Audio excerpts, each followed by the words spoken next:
torcedor do Vitória não tem confiança alguma que esse time vai ganhar. Pois é. Não tem confiança alguma de que tudo vai, entre aspas, voltar ao normal.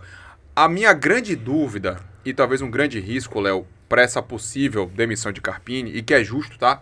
Você pensar assim, o torcedor pensar assim, eu ainda tô um pouquinho mais cauteloso, mas também, Cássio já sabe que o que eu defendi Carpini, eu já não tenho mais subsídio para poder defender ele, principalmente pela última exibição do Vitória diante do Santos em casa. Foi bem fraco. Foi Carpini que montou esse elenco. Perfeito. Como é que você tira um treinador que montou esse elenco, tá? Porque a culpa dessa montagem de elenco não é só de Fábio, não é só de Maneca, é de Carpini também. Para trazer um treinador que vai ter que trabalhar com esse elenco que ele não montou, que ele não conhece, que ele não imaginou. Por isso é que Carpini teve tanto mérito no ano passado. E a gente ia tem dizer que ser isso, foi o que justo, fizeram com o Condé. Porque Fizeram o que é com que o o Condé. Vitória precisa agora? O Vitória precisa do Carpini de 2024. Problema O todo. problema todo é que o Carpini de 2025 não tá conseguindo ser o que ele fez cresceu- no ano passado. cresceu Eu vou demais. dizer o que eu falei ano passado, logo na virada de ano. Tava chegando a virada de ano, o Carpini evidentemente ia ficar no Vitória. Eu falei, Carpini, quando chegou no Vitória, ele nunca seria o problema, ele só poderia ser a solução. Pior Tudo- do que tava, não ficava. E tudo que ele fizesse, ele não teria parte da responsabilidade do que estava posto. Então você pode chegar e afastar todo mundo que você não quer contato, porque não foi você que trouxe, não foi você que se comprometeu com o atleta, com o empresário de atletas, assim, vinha pra cá, vinha jogar aqui. Não foi, esse papel foi do Léo Condé e Fábio Mota. Quando chega um Carpini novo, com tudo ruim, o cara tem um salvo-conduto pra chegar, olha, fulano eu não quero jogar, Beltrano eu não conto, e vai. A partir do momento que ele vira com expectativa alta, com invencibilidade de 5 jogos, ele terminou o Campeonato Brasileiro, né, em sequência. Se tivesse mais rodada, inclusive, eu tenho que ser justo, terminava mais em cima. Terminava mais em cima. Sim, Poderia sim. chegar numa disputa para Libertadores. O Vitória tá numa ascensão ali, evidente. Aí ele chega com a moral muito alta. E aí ele vai construindo. Ele, hoje, para alguém chegar, por exemplo, chegar assim, hoje, encoste rato. Tire Lucas Braga. Tô chutando. Não tô dizendo que esses caras são os problemas. Mas pode ser. Hiller. Esquece, eu não quero jogar com Hiller mais. Você tem que ser um cara que não é Carpini. Perfeito. Porque Carpini não vai poder fazer isso. Carpini tem comprometimento com essas pessoas. Porque até pra trazer, até pra renovar, até pra insistir, ele não vai poder simplesmente chegar, ó, acabou, porque aí ele vai perder tudo. Então, a questão de Carpini, pra ele fazer o que ele fez ano passado, Pedro, é uma remada ainda maior do que a do ano passado. Por mais curioso que possa parecer, Sim. porque ele vai ter que lidar com uma situação que ele não tem, em que ele tem responsabilidade do que tá acontecendo hoje. E assim, a título de curiosidade, eu vou falar duas coisas. A primeira, a galera fala, o elenco é limitado, eu concordo. Só que quando o Condé caiu, ninguém queria saber que o elenco era limitado também. Perfeito. Porque na época, o torcedor, ele imaginava aquele elenco do Vitória um Dudu hipotético, que jogaria a Série A, Rodrigo Andrade. mas que hoje tá na Série C, jogando na Ponte Preta. Tem potencial. Mas o Rodrigo Andrade, Mas não tem hipotético... juízo. Não tem, É. Teve gente dizendo, Pedro, por que não traz Dudu Não, de volta? dá Porque não. não tem cabeça nenhuma pra jogar E no se Vitória machucou Série na A. estreia, tá? Pois é, contra o Palmeiras. Exato. Isso. O Rodrigo Andrade, hipotético. O Matheus Gonçalves, hipotético, porque fez 2 gols no Bavi. Eu acho que o torcedor, na época, não tinha noção do quão limitado era aquele elenco que se mostrou. Tanto é que a gente, daqueles caras que estavam ali, quem é que esteve em alta? Wagner, Esteves e Alejandro. Isso. E Mateuzinho, que sempre esteve. Exato. Wagner sempre esteve, Mateuzinho sempre E esteve. Arcanjo, né? Arcanjo fazia ali um bom ano, então o que mudou foi Alejandro e Esteves. Esteves, foi isso aí mesmo. De resto, ninguém ficou. E entregaram a Condé de novidade Leonardo, Luan, Luiz Adriano. Mas também E aí, Jamota. mas aí vem também um detalhe. A gestão do elenco do Vitória com o Léo Condé no ano passado também foi ruim. Porque o Léo Condé se fechou com jogadores que ele abraçou na Série B, não deu espaço pra ninguém sequer ser testado.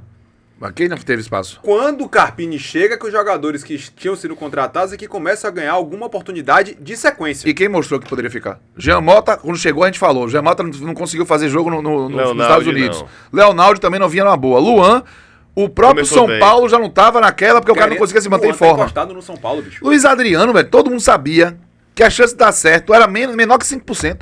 Aí botaram o cara aqui com um contrato altíssimo. Então, eu concordo que Léo Condé se apegou, mas eu não sei até que poder se apegou, porque era o que tinha. Mas quando o Carpini chega, ele manda a maioria dos jogadores embora. Ele manda Dudu embora, Rodrigo Andrade embora, Zeca embora. Sim. Jogadores que estavam sendo titulares com o Carpini. E aquela frase de Carpini, quem tava atrapalhando, já não tá atrapalhando mais. E aí o Vitória deu uma limpa no elenco. O ambiente ficou completamente diferente e o time que começou a engrenar no Brasileiro foi completamente diferente daquele que só vinha tomando porrada. Da minha célebre frase, o Vitória não vai comer ninguém na Série A, como de fato não comeu durante 9 rodadas. Só um detalhe agora, falando um pouco do campo, né? Eu entendo o torcedor que fala, mas se ganhar, se passar, vocês mudam de ideia. Não. Por quê? Porque Carpini é de fato um bom treinador. Ele tem ideias que volta e meia funcionam e pontualmente a gente vai ganhar um jogo ou outro com ele, vai. Com certeza. Ele não é um treinador ruim. Vai não. Só que bons treinadores também têm seus ciclos encerrados. Carpini, eu vou até contar uma resenha que eu conto aqui do off, no intervalo de Vitória Jacuipense. Rodrigo Chagas contra Carpini.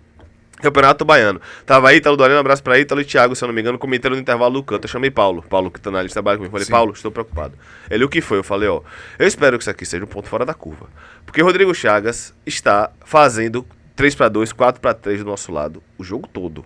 Tá defendendo com linha de 5, tá tirando nossa triangulação. A gente não está conseguindo jogar. Isso foi contra o Jacuipense. Espero que seja um ponto fora da curva. Veio o Náutico. Linha de 5, Foi mesmo. tirou o lado, dobrou do lado, tirou a triangulação do Vitória, tomou bola na área, não teve repertório. Falei, Paulo, é a segunda vez. E aí, a gente falou depois do jogo do Náutico, ó, isso aqui tem que ser, se é pra olhar o copo meio cheio, um exemplo do que precisa melhorar.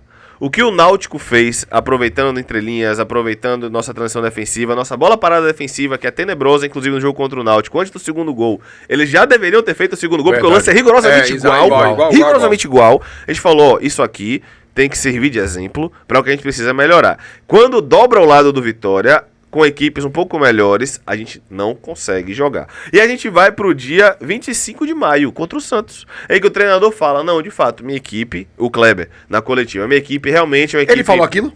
Do ilimitado não, mas ele falou o seguinte, minha equipe realmente é uma equipe que fecha mais o centro e dá os lados para o adversário. Porém, como era o Vitória, eu adaptei, eu puxei o Barreal um pouco mais para a ponta do tripé, para que a gente conseguisse tirar esse jogo lateralizado deles. Sim. Ou seja, contra a Jacuipense eu não consegui jogar. Contra o Náutico eu não consegui jogar. Veio contratação, o tempo passou e contra o Santos horroroso do Santos. Eu não consegui jogar.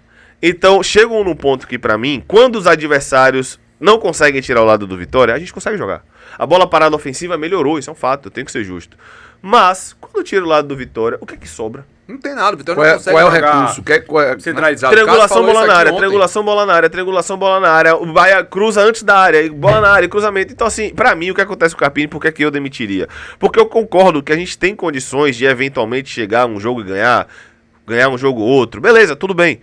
Mas eu não sei de onde ele vai tirar mais. Porque nas ideias dele, até em termos de elenco, ele não colocava Léo Pereira. Léo Pereira já entrou. Ele colocou Rato titular. Rato já não entrou. Era Edu, agora é Zé Marcos. Claudinho, que ele disse que não é poupou o Claudinho? Era Claudinho. Preservou essa Era expressão. Claudinho, aí nem entrou mais. Aí tira o melhor volante dele e bota de lateral. Aí era Janderson. Aquilo ali não aí faz agora sentido. era Carlinhos, aí já não é Carlinhos. Então chegou num ponto, assim, existe às vezes um roteiro, né, de treinador que tá chegando no fim. Que já não sabe... O almanaquezinho lá. Ele já não sabe mais o que fazer e quando é apertado ele fala do passado. E ainda digo mais, as coletivas de Carpini viraram coletivas bélicas. Sim. Ele vai pra coletiva pro confronto. Ele já sabe que ele vai tomar porrada, ele já sabe que ele vai ser apertado. O que é que ele faz? Ele reage. Ele não consegue ter ali uma tranquilidade. Ele vai completamente desconfortável pra coletiva. E isso é sinal, sabe, condição de alguém que tá se vendo que talvez ele esteja perto desse fim de ciclo, dessa demissão. Mas assim, o Jonatas Pacheco tá aqui dizendo, Pedro, o time do Santos, no nome por nome, é melhor que o Vitória. Verdade. Não sei se termina em melhor posição, mas tem qualidade. Mas o time do Mas Santos não tá é horroroso. Mas o time ruim. joga.